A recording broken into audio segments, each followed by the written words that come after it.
Right then, lads and lasses, how we doing, and welcome back to the channel. Hope you're all having a wonderful day. Welcome back to the Josh channel, and I don't know if I can say welcome back to 5pm news anymore. As we all know, the January transfer window has now shut, and Newcastle United's January transfer business was absolutely terrible, but it's not our own fault. But look, away from the transfer news, we are going to be back on to the ordinary news, so to speak, and in today's, I can't say 5pm news video, in today's daily news video, shall we say, it's been reported by Luke Edwards on a topic I was once very patriotic about, but you'll see after we talk about the news, my opinion on moving away from St James's Park. Like being said, it's been reported by Luke Edwards of the Telegraph Sport. This is actually an exclusive. Newcastle United executives are now leaning towards building a new stadium rather than staying and expanding St James's Park. This new stadium will have around 70,000 seats at a grand total cost of £1.2 billion.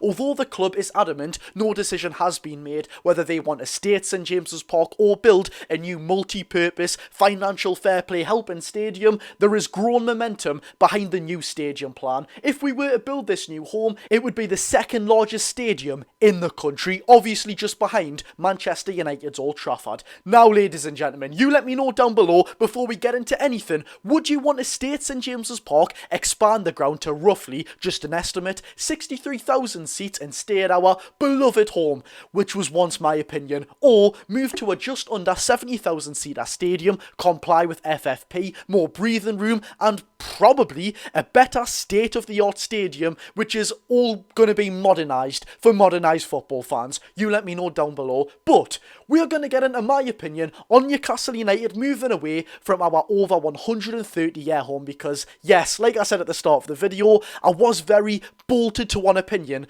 but I've kind of changed my mind. So without further ado, if you do enjoy the video, make sure to hit the thumbs up button and subscribe if you are new for all Newcastle United content. Yet again, let me know down below. Without further ado, let's get my opinion. So yes, like I said, ladies and gentlemen, and like you've probably heard me before on any time this topic has come up, in my opinion, there's no way in hell I wanted to leave St James's Park. It's been our home of identity for over 130 years. So much history is behind what people just label as bricks and mortar. Maybe not seen so many trophies in the last 70 years, but still, fans flooding through the gates ever since St James's Park has been created. Yet again, that stems from even my dad jumping over the Gallagher wall for getting in St James's Park without paying. Dad, that's very naughty of you, by the way, but he did soon come to realisation and he bought a season ticket under Kevin Keegan. So for so many years before my dad's and even my granddad's lifetime, St James's Park, and yours as well by the way, I'm not just using myself as an example, St James's Park has been our home and yet again our identity for such a long time. So to move away from that, no matter what, no matter if we get an extra £100 million per year, it still would be an emotional farewell, an emotional goodbye. So why would we want to move away from this emotional connection? Now, ladies and gentlemen, as you can see by the image that Telegraph Sport have reported, this new stadium, which obviously hasn't been named yet, is going to be built directly opposite St James's Park, which is currently, as we know, where it is right now.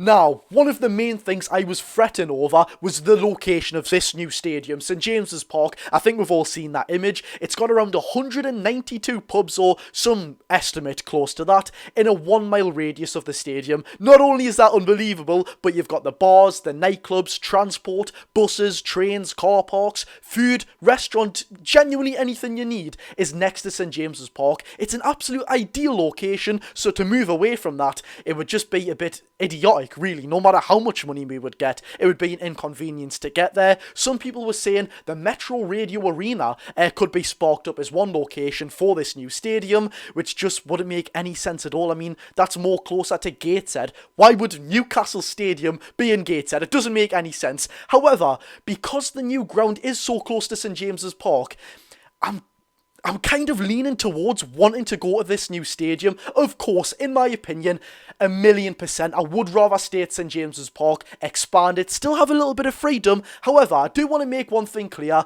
People are thinking, oh, well, we're going from 52,000 seats to just under 70,000, of course. The away supporters will take a large, or a small section of that, I should say. A large section of that expanded capacity will not go to season ticket holders. So if, in your opinion, if you're thinking, oh, well, I do want a new stadium because I want a better chance at a season ticket, or I want a chance at better tickets. Of course, you will be helped with that, but the majority of these tickets will be for corporate seats. If you don't know what that is, it's basically hospitality. The more lavish life of watching football, which I don't agree with. I don't like watching football in that way. It genuinely takes you away from the atmosphere. However, people do like that lifestyle. People pay more money for that, and in Newcastle United's case, you can't really blame them in this financial fair play world. They are going to get all the money they can get, and that is one way of getting money from people, corporate, and they are going to expand that and upgrade that rather than, giving someone a season ticket because they don't exactly make money that way. For example, under Mike Ashley in 1 year, under the Saudis, I think it was the first season we got took over, I was paying, just wait for it, and by the way, including the season we got Champions League football, I was paying £70 for a season ticket. I can't remember how much that worked out. I was in level 7, by the way, just next to the away fans. I was paying around £3 a game.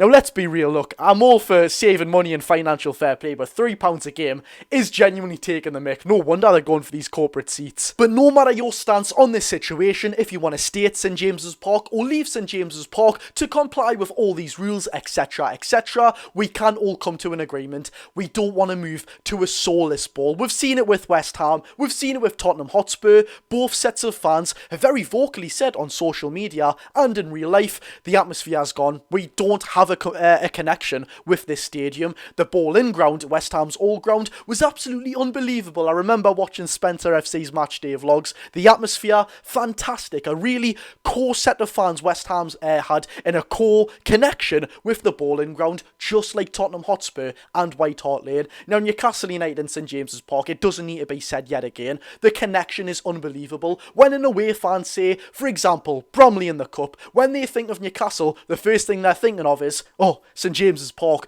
52,000 seats, you get to overlook the city from level 7, it's absolutely fantastic, and what a night out as well, they probably are thinking that. However, it is such an important part of Newcastle United's history. No matter what, it's going to be an emotional goodbye, but if it is just next to St James's Park, if it's going to give us financial fair play freedom, not only do I believe that the Saudi Arabians and everyone else at the top of the club will make us suck this up, and we don't really have an opinion, albeit the absolute mouthpiece of this football club, I think it is the right option. Yet again, financial fair play, income, investment, all that sort of stuff kind of overshadows what you, me, and regular John Doe thinks who do attend the matches and have done for several years now. But without further ado, you let me know down below, yet again if you haven't already, would you move away from St James's Park? And you've got to take into account financial fair play and all that sort of stuff. Hit the thumbs up button if you did enjoy, and subscribe if you are new for all Newcastle United content. I've been Geordie Josh, hope you all go and smash today, ladies and gentlemen,